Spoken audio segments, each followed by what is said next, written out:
Pagkakaisa.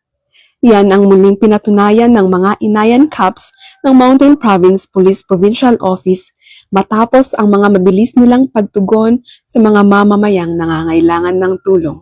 Ang mga kapulisan ng Barlig, sa pamumuno ni Police Captain Melvin Salvador, ay mabilis na rumisponde sa isang insidente sa Barangay Latang, Barlig, Mountain Province matapos aksidenteng mahulog ang isang individual mula sa humigit kumulang 2 metrong taas na stone wall at nagtamo ng pinsala sa paa. Kasama ang mga bumbero, mga tauhan ng Barlig Municipal Disaster Risk Reduction and Management Office at mga residente, magkatuwang nilang inilikas ang biktima. Sa kabila ng mahirap at makipot na daanan, maingat nila itong binuhat sa layong halos 2 kilometro patungong Barangay Fiangtin, kung saan naghihintay ang isang ambulansya.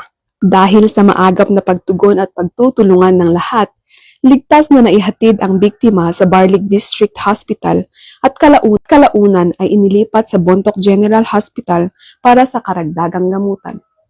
Isang grade 12 student ang nirespondehan ng mga kapulisan ng Natonin sa pamumuno ni Police Captain Bea Pulaw matapos itong mahilo habang naglalakad patungo sa paaralan sa Barangay Banawel, Natonin Mountain Province.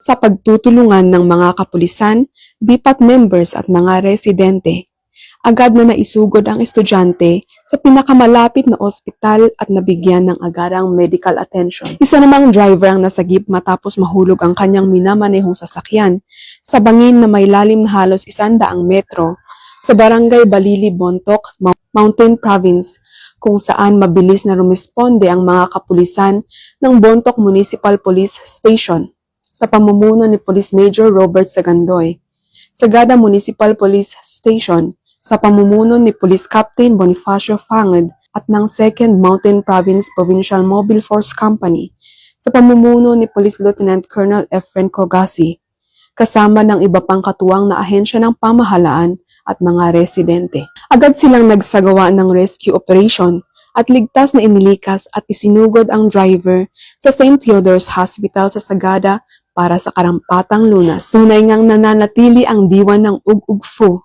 o bayanihan sa Mountain Province, kung saan sa pagkakaisa at malasakit ng Mountain Province Police Provincial Office, mga katuwang na ahensya at komunidad ay naisasabuhay ang serbisyong mabilis, tapat at nararamdaman. Dito sa Mountain Province, ako ang inyong PNN correspondent, Police Corporal Katsumi Coffin, alagad ng batas, tagataguyod ng Balitang Pulis.